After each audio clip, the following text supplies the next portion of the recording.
이태영 목사입니다. 3월 24일 녹화방송 시작하도록 하겠습니다. 지난 2주는 제가 녹화를 하지 못했어요.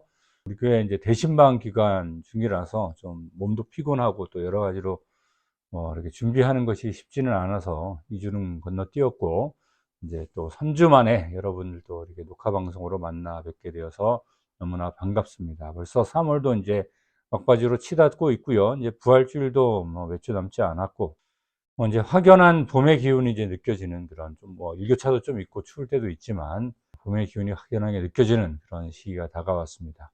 일교차가 심한 만큼 건강은 늘 조심해 주시길 바라고, 3주 만에 방송을 하는 만큼 내용이 좀 많이 밀렸죠.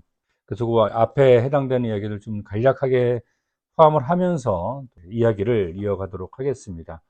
2023년도 들어서면서 우리 강화초대교회에서는 이제 성경 통독 일독을 1년에 하기 위해서 이제 매주 성경 통독 범위를 나눠지고, 또 거기에 맞춰서 주일 설교도 하고, 또 이 방송도 거기에 맞춰서 지금 계속 해오고 있는데, 지난 2주를 지났으니까 여호수아 이후부터의 이야기들을 이제 간략하게 좀 소개를 하면서, 오늘은 다윗의 이야기로 이제 좀 집중이 될 거니까 그렇게 오늘 이야기는 그렇게 넘어가도록 하겠습니다. 여호수아가 이제 하나님의 이제 명령을 따라서 가나안 땅을 점령해 들어갔죠. 근데 완전한 정복이 된 것은 아니에요. 거기서 보면 또 여호수아가 거기 있는 하나님께서 절대로 어떤 조약이나 이런 걸 맺지 말라 그랬는데, 이제 조약을 맺는 바람에 남겨진 족속도 있었고, 여호수아의 실수이기도 하지만 또 가만히 성경을 보면 불가항력적인 그런 사람으로서 어쩔 수 없는 상황일 수도 있을 것 같아요. 그러니까 하나님께서 애초에 여호수아를 통해서 계획하셨던 것은 그 가나안 땅에 있는 모든 거민들을 그냥 다 심판해 버리는 것인데, 그걸 하지 못하고 그 이후로도 계속 전쟁을 해 나갈 수밖에 없는 그런 이제 상황 속에 놓여지는데, 여호수아가 이제 죽고 난 이후에 이스라엘은 점점 이제 하나님을 잊어가는 그런 과정들이 이제 사사기에 기록이 되어 있습니다. 개혁 성경이 아무래도 중국어 성경, 한자 성경의 영향을 받다 보니까 사사라고 번역했는데, 사사라고 번역해도 큰 잘못은 없는 것 같은데, 뭔지 잘 모르잖아요. 사사라 그러니까. 이 사사는 재판관을 얘기하는 겁니다. 과거에는 그랬어요. 그러니까 지금이야 삼권 분립 이렇게 해가지고 입법부가 따로 있고 또 행정부가 따로 있고 사법부가 따로 있지만, 예전에는 통치자가 이걸 한꺼번에 다 했거든요. 근데 이 통치자가 하는 것 중에 가장 중요한 임무 중에 하나가 재판을 하는 겁니다. 그래서 이 사사라는 게 원래 영어로는 저지라고 되어 있습니다. 재판하는 사람이죠.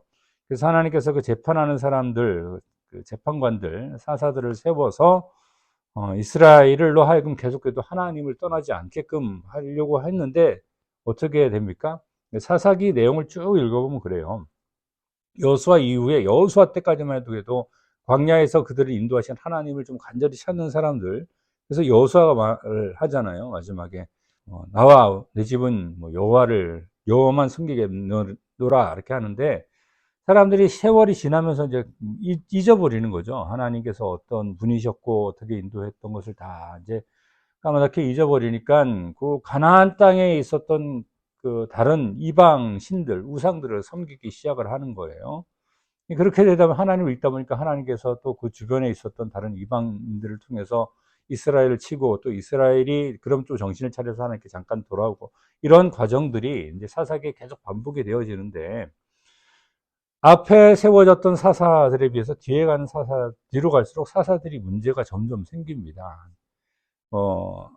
드보라나 입다도 이제 좀 그렇지만, 그 앞에 사사들은 별 그 문제들이 발견되지 않아요. 근데 드보라, 입다는 보면 이제 보기에 따라서 약간 문제들이 좀 있고, 기도만 하더라도 보면 처음에 상당히 겸손하게 이제 하나님 앞에 나아가잖아요. 자기 자격이 없다고 생각하고, 므낫세 지파로서 포도틀 옆에서 이렇게 타작을 하고 이 정도로 이제 겁이 많고, 근데 하나님이 강한 용사라고 부르니까 300명의 용사로 하나님의 전적인 은혜죠. 은혜로 이제 승리를 하고 이런 일 경험을 하는데, 그렇게 이기고 나니까 좀 자기가 이제 좀 우쭐한 마음이 들어갔나 봐요. 그래서 자기가 왕이 되지는 않았는데 에봇을 만들고, 또 그러한 좀 권력력을 좀 보이는 그런 기드온의 모습들을 살짝 비춰지거든요.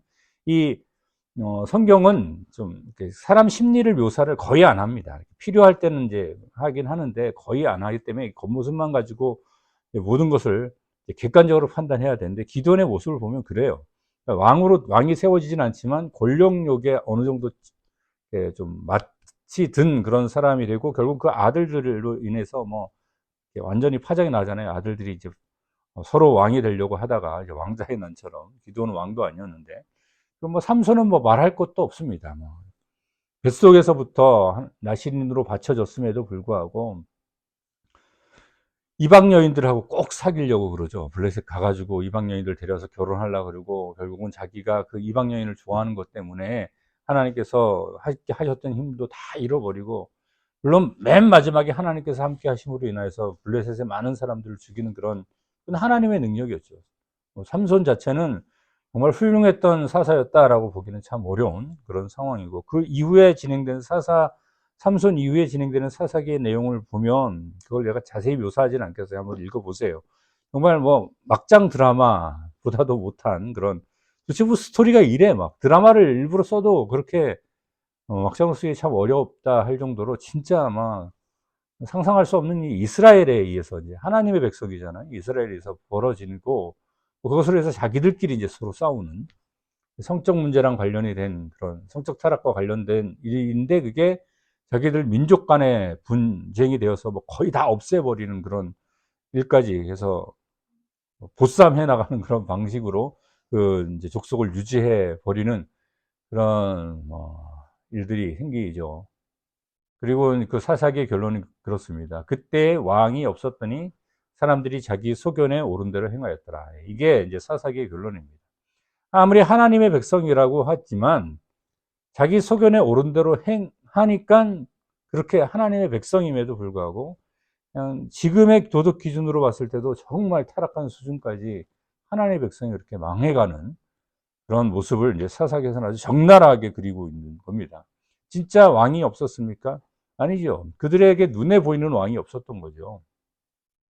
사사들을 통해서 하나님께서 왕이 되심을 직접 보여주셨고 하나님이 왕이 됐을 때는 그들이 승리함을 보았음에도 불구하고 자기 소견에 옳은 대로 행하다가 결국은 이스라엘이 어떤 상황까지 갔느냐 이제 그 다음에 이제 사무엘상으로 넘어오는데 엘리 제사장과 한나 또 그 한나의 아들이었던 사무엘 이야기로부터 이 사무엘상이 시작하는데 이제 사사기 끝에 부분을 이제 잠깐 넘겨받아요. 근데 그러한 갈대로 간 이스라엘이죠.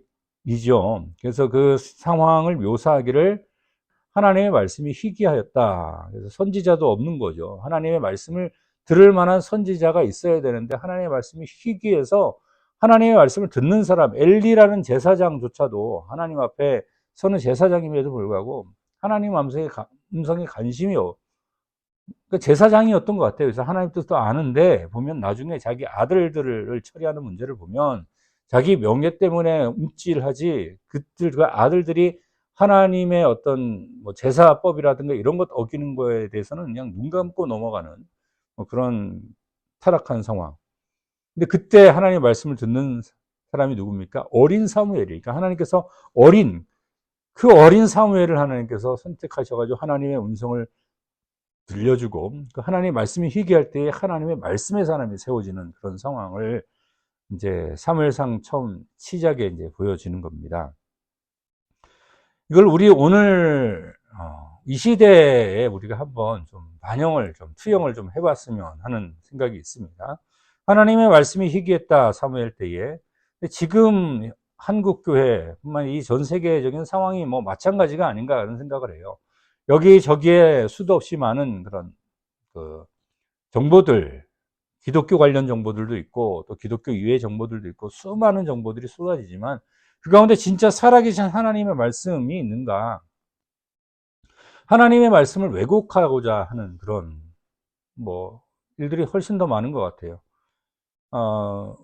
이렇게 말하는 사람의 어떤 의도는 그게 아니겠지만 제가 어제 약간 충격적인 말을 좀 들어서 뭐 어떤 얘기였냐면 교회 목사님이신데 그 교회 모토가 뭐냐면 성경대로 살지 말아라 이게 모토예요. 뭐 의도가 어떻게 됐든지 간에 의도가 꼭 그런 게 아니다. 뭐 하나님 말씀대로 살지 말아라 그게 아니라 약간 이제 뭐 이렇게 그것이 필요하다라고 하지만 그 저는 그 문장을 선택해서는 안 된다고 생각하거든요. 성경대로 살지 말아라가 뭡니까? 성경대로 살아라 해야죠. 뭐 이렇게 핑계를 대긴 하시더라고요, 그분이. 성경대로 살지 말고 성경의 정신대로 살아라. 성경의 정신이 성경에 기록이 되어 있는데 성경대로 살지 마는데 성경의 정신대로 산다? 아닙니다. 온갖 그럴듯한 하나님의 말씀으로 포장되어 있는 것처럼 보이는 일들이 많지만 진짜 하나님의 말씀이 기록된 성경에는 얼마나 우리가 집중하라고 있는지. 뭐 텍스트보다 컨텍스트다. 근데 그 컨텍스트가 컨텍스트 안에서 발견이 되어져야 되거든요. 하나님이 이 성경을 기록하는데 그 정도도 않고 할까요? 그럼 사무엘 때와 똑같아요, 지금이.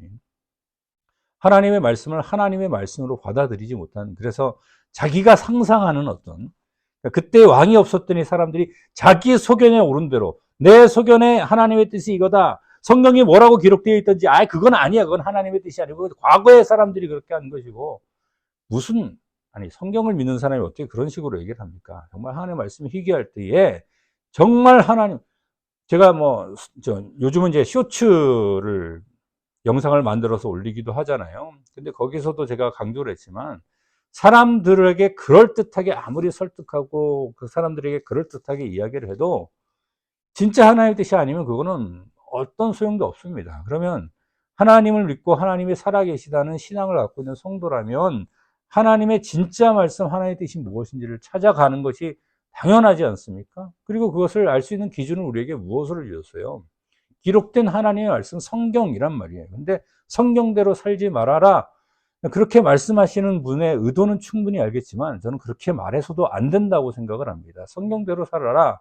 성경으로 돌아가자라는 마틴 루터의 그 모토가 이 시대에도 필요하고, 사무엘이 하나님의 말씀을 들었던 것처럼 사무엘은 어떻게 했습니까? 나중에 그래 커서 회개 운동을 했어요. 하나님께로 돌아가자. 성경에서 끊임없이 강조하는 것이 하나님의 말씀을 통해서 하나님이 어떠한 분인지를 발견하고 하나님께로 돌아가는 것이 모든 회복 운동의 가장 기본이다라는 겁니다. 지금 한국교회 형편이든 어디 영적인 문제든 이런 것들이 문제가 아니라고 말하는 사람은 거의 없는 것 같아요. 이대로 좋다 이렇게 얘기하는 사람은 없는 것 같은데, 정말 교회가 회복되어야 되고 성도가 회복되어야 된다고 생각을 한다면 사무엘 때에 하나님의 말씀을 듣고 그 하나님의 말씀으로 하나님께로 돌아갔던 그 운동, 미스바 회개 운동이잖아요. 거기서 그들은 전쟁도 안 했어요. 근데 하나님께서 블레셋을 쳐서 이기면서 이스라엘이 회복되는 놀라운 역사가 생겼거든요. 우리도 그러한 교회가 다시 일어서고 부흥하는 그런 것들을 꿈꾼다면 하나님의 말씀으로 돌아가고 그 성경대로 살아가면서 하나님께로 돌아가는 그런 일들이 우리 안에 먼저 필요하다라는 것을 제가 강력하게 주장을 합니다. 예, 과거에 어떤 모범이 될 만한 사례로 돌아가고 어떤 누가 이렇게 하는 좋은 모범을 따라 해보고 왜 좋습니다. 그것도 하나님께로 돌아가는 하나의 방법이 될 수 있으니까요. 근데 그러한 모든 것들은 겉모양일 뿐이고 그것의 핵심 속에는 뭐가 있냐면 하나님께로 돌아가는 것이 가장 핵심인데, 하나님께로 제대로 돌아가려면 어떻게 해야 돼요? 하나님의 뜻을 제대로 파악해야 될 것이고, 이 세상에 수도 없이 그 많은 이야기들인데 그 이야기들 가운데 진짜 하나님의 뜻이 기록된 것은 뭐밖에 없겠습니까? 기록된 성경밖에 없다. 그러니까 마틴 루터는 성경으로 돌아가자 하는 그 주창이 사실은 하나님께로 돌아가자라는 하나의 구체적인 방법이었다는 것을 우리가 반드시 기억하고 하나님 말씀으로 돌아갑시다. 성경으로 돌아갑시다. 성경에 과연 진짜 뭐라고 기록하고 있고 어떻게 하는 것이, 세상 사람들이야 좀 잘 나가는 사람들이야 어떻게 하는 그런 것들보다도 하나님께로 돌아가는 그런 모습을 보여줘야 되는 거죠. 그래서 이스라엘은 이제 회복하기 시작을 해요. 하나님의 백성으로. 미스바에 모여서 그들이 그런 기도를 했고 사무엘의 통치 아래서 이스라엘이 점점 안정되어 가죠. 근데 사무엘이 나이가 들어버리는 거예요. 그러니까 사람들이 무엇을 요구합니까? 이제는 왕을 요구하는 겁니다.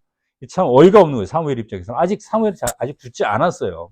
그리고 하나님의 말씀을 가지고 미스바에서 백성들을 잘 통치하고 있는데, 그리고 하나님이 진짜 왕이니까 하나님을 따라가면 되는데, 이 옆에 있는 이제 그 다른 나라들이 부러운 거죠. 왕이 있고 왕권을 가지고 중앙집권적인 국가가 세워지면 강국이 되니까 왕을 요구하니까 사무엘이 마음이 상해가지고 하나님 앞에 먼저 물어봅니다. 그러니까 하나님이 야 그냥 들어줘라. 왜 들어줘야 되냐? 그것은 이제 사무엘이 자기가 아직 살아 있음에도 불구하고 왕을 세워달라는 그 백성의 말에 이제 상처를 받은 거거든요. 근데 하나님이 이제 사무엘을 위로하면서 그거는 백성이 너를 버린 것이 아니라 나를 버린 것이다. 그렇죠. 사무엘은 하나님의 말씀을 가지고 통치를 했었으니까요.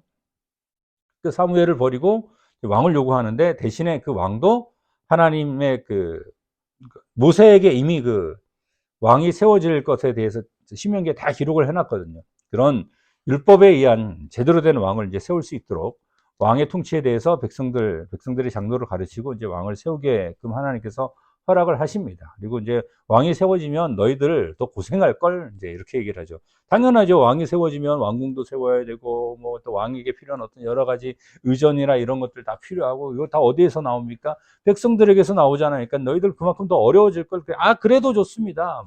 그래도 좋습니다. 이렇게 얘기를 하죠. 근데 나중에 이 그래도 좋습니다가 나중에 솔로몬이 죽고 난 다음에 이 사람들이 정말 고생을 해요. 나라가 두 쪽 나는 원인이 돼버리는 건데 솔로몬 때까지는 멀쩡했잖아요. 근데 그때 르호보암이 이제 왕이 되면서 백성들을 더 막 이렇게 힘들게 하는 겁니다. 우리 아버지가 뭐 채찍을 다스난 정갈의 채찍으로 너희들을 다스릴 것이다. 그래서 결국은 그 솔로몬의 그 신하였던 여로보암이 북쪽 10개의 지파, 유다 지파와 베냐민 지파를 제외한 나머지 지파를 또 독립을 해가 이스라엘을 세우고 만나면 또 남왕국은 유다가 되고 이러잖아요. 그건 이제 또 다음 주나 또 얘기를 좀 구체적으로 하겠지만 백성들의 어리석음으로 인한 일들이에요, 결국 그게. 그래도 하나님께서는 그래도 하나님의 뜻 가운데 하나님의 방법으로 왕국을 세우도록 허락을 하시고 대신에 누가 세워야 됩니까? 하나님께서 세워야 되거든요. 그래서 처음에 세웠던 사람이 사울이었어요. 사울은 처음에 참 겸손한 사람이었습니다. 베냐민 지파였고 기스의 아들이었는데 유력한 집안의 그 자식이었다는 것을 성경의 배경을 보면 알 수가 있는데 스스로 여기에는 작게 여기는 그런 겸손함이 있었거든요. 심지어는 왕을 뽑기 위해서 제비를 뽑았을 때 가장 마지막에 사울이 뽑혔음에도 불구하고 이 사울은 부끄러워 가지고 어디를 숨냐면 짐 뒤에 이렇게 숨어버릴 정도로 지금 요즘 애들 얘기로 하면 참 지질한 그런 모습을 보이는 도대체 이런 사람을 어떻게 왕으로 세워야 하는데 하나님께서 왕으로 세우잖아요. 왕의 자격은 그겁니다. 이렇게 겸손해야지 하나님께서 왕으로 세워주는데 사울이 통치를 하다 보니까 이제 욕심이 없는 들어가는 거죠. 허영도 들어가고 막 이렇게 하다 보니까 처음엔 겸손하게 하나님의 뜻을 따르던 이 사울이 하나님의 뜻에 순종하지 않기 시작을 하는 겁니다. 그냥 사무엘이 아직 오지도 않았는데 조바심이 느껴져가지고 자기가 먼저 제사를 지내질 않나. 또 하나님께서 이제 하시는 전쟁은 정복 전쟁이 아니라고 제가 전에도 말씀드렸죠.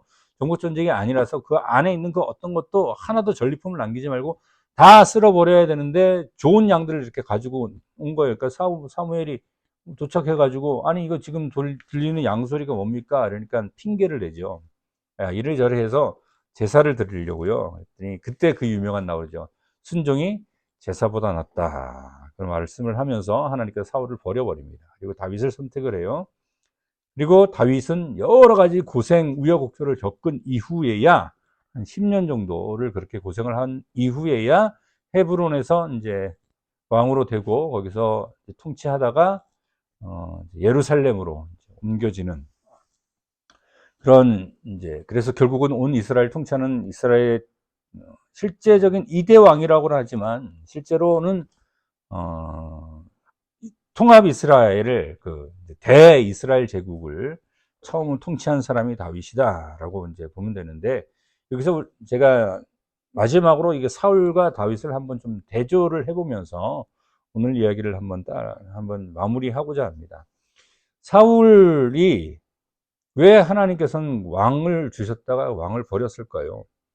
이 사람은 처음엔 겸손하게 하나님을 따르는 사람이었지만 결국에 나중에는 자신의 뜻만 세우는 사람이 돼버렸습니다. 성령께서 떠나버리고 사실은 성령 충만한 사람이었거든요. 근데 성령이 떠나버리고 오늘날 교회에는 벌어지지 않는 일입니다. 구약하고 신약이 그 상황이 다른 것은 좀 인지하셔야 돼요. 근데 사울은 어쨌든 성령이 떠난 이후에 하나님의 뜻과 명령이 무엇인지 알면서도 그대로 순종하지 않는 모습을 보여줍니다. 그것이 하나님께 버림받은 사울의 신앙적인 태도였어요.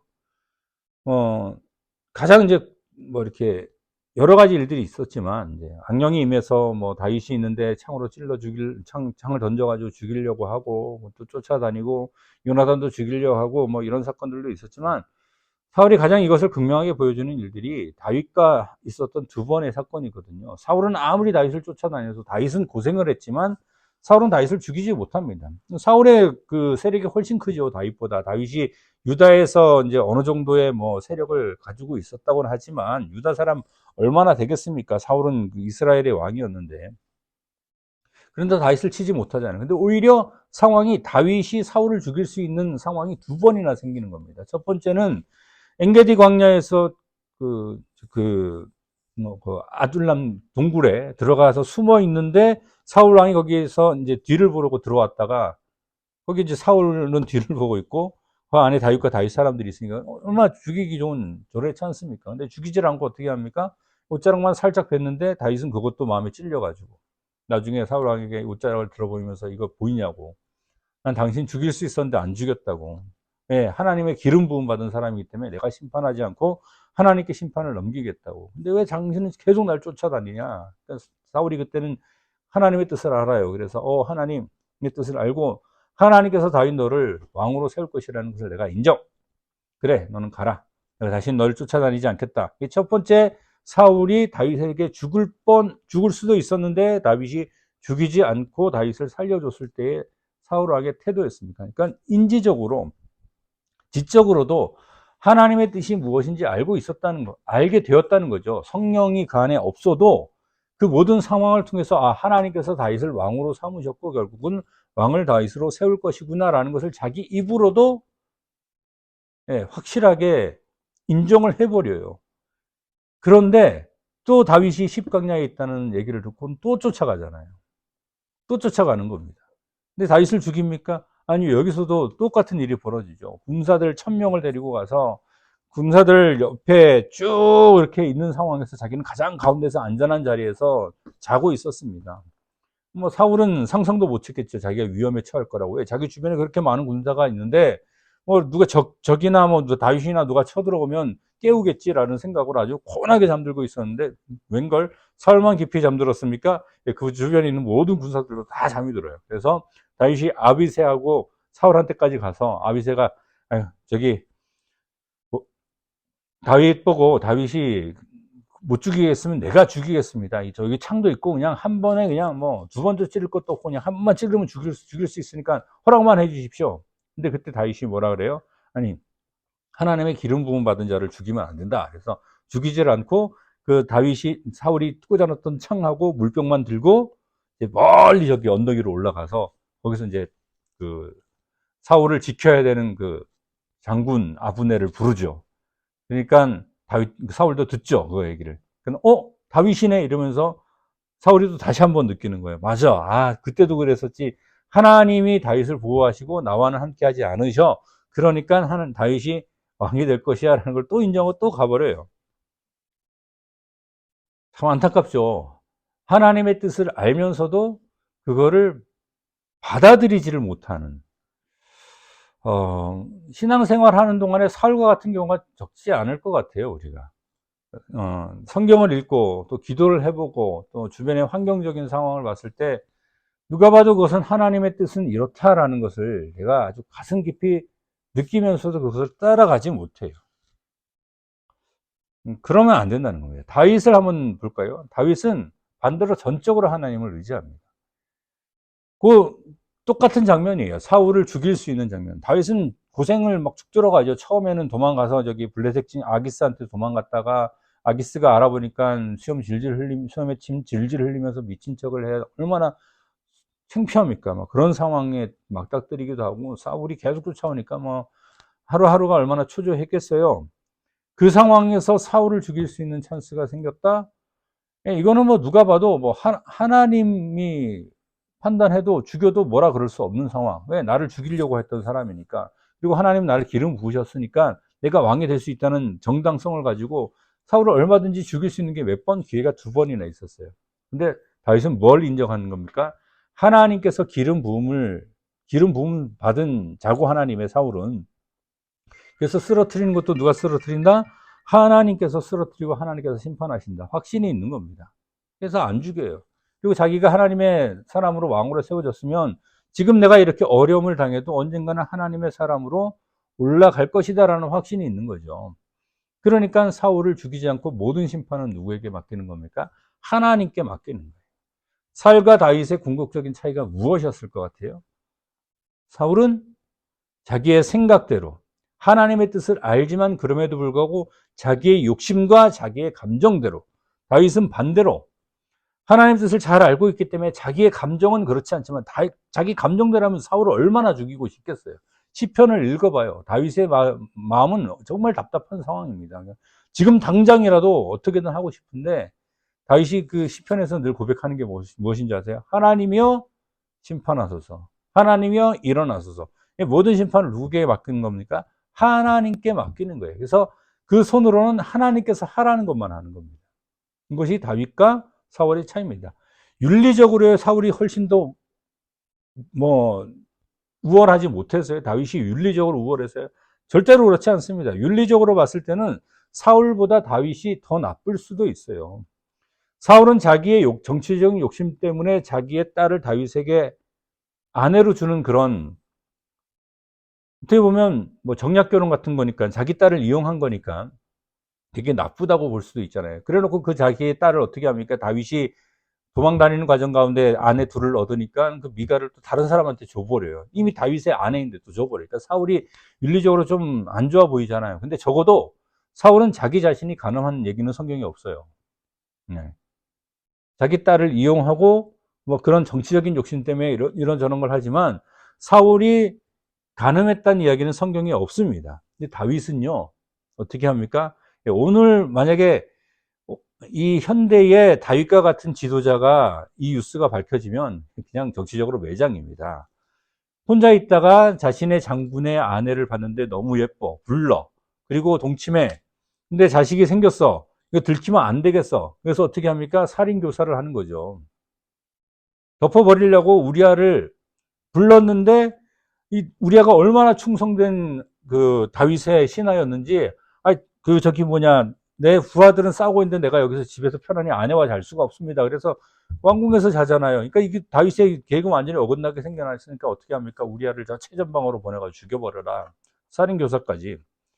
예. 간음에다가 살인교사까지. 간통에다가 살인교사까지. 아주 그냥 윤리적 잣대로는 아주 아닌 사람이에요. 물론 그것 때문에 다윗은 또 하나님 앞에 크게 이제 혼이 나지만, 윤리적 잣대에 의해서 결코 우월했던 사람이 아닙니다. 그럼에도 불구하고 다윗은 그 기본적인 마음은 뭡니까? 하나님을 전적으로 의지하는 사람이었어요. 사람이요, 윤리적으로 완벽한 사람은 아무도 없습니다. 저를 포함해서 세상에 완벽한 사람은 어디 있어요? 세상에 의인은 없나니 단 한 명도 없다고 성경은 분명히 선언하고 있고, 우리가 아무리 좋아 보이는 사람도 그 속을 다 들여다볼 수 있으면 우리는 실망할 거예요. 사실은 나 자신도 그렇고요. 그런데 그 죄가 지적됐을 때의 태도를 한번 보시라는 거죠. 사무엘이 뭐라 그러잖아요. 이 지금 들리는 소리가 뭡니까? 그래서 제가 하나님의 뜻을 어겼군요. 잘못했습니다. 용서해 주세요. 이러한 자세로 나가는 게 아니고, 그거는 내가 하나님 앞에 제사 지내려고 따로 이렇게 분리해 놓은 거예요. 하나님 누가 언제 그러라 그랬습니까? 하나님 시키지도 않은 거 자기가 한 거죠. 근데 다윗은 나단이 나타나가지고, 그거 바로 당신입니다. 이렇게 얘기하니까, 한낱 선지자, 야, 쟤 갖다 죽여. 이래도 끝나는 그런 상황에서 어떻게 합니까? 그 얘기를 듣자마자 되게 분노했었던 상황이죠, 다윗이. 나단이 이제 비유로 얘기를 했으니까. 근데 그 얘기를 들었을 때 다윗은 어떻게 합니까? 그 자리에서 바로 하나님 앞에 엎드려서 그냥 엄청난 회개를 합니다. 침성을 띄울 정도의 그런 회개. 물론 그 회개는 하나님께서 다윗은 용서하시지만 그 죄값은 결국 치르게 하지만, 그럼에도 불구하고 다윗의 이러한 태도가 다윗으로 하여금 하나님의 성군으로 남고 그 이후에 이 다윗의 왕자가 뭐가 되는 겁니까? 메시아의 왕자가 되는 거예요. 그 차이라는 거죠. 내 잘못을 하나님 앞에 인정할 수 있는 사람, 또 그렇지 못한 사람, 하나님의 뜻을 그대로 따르고자 하는 사람, 하나님의 뜻을 따르지 않고자 하는 사람. 과연 우리는 어떠한 사람에 속하고 있는지 우리 자신을 돌아보고 우리가 하나님 뜻에 순종하며 살아갈 수 있는 그런 다윗과 같은 그런 성도들이 되기를 부탁을 드립니다. 오늘 방송 여기까지 하도록 하고요. 다음 주에 또 뵙도록 하겠습니다. 안녕히 계십시오.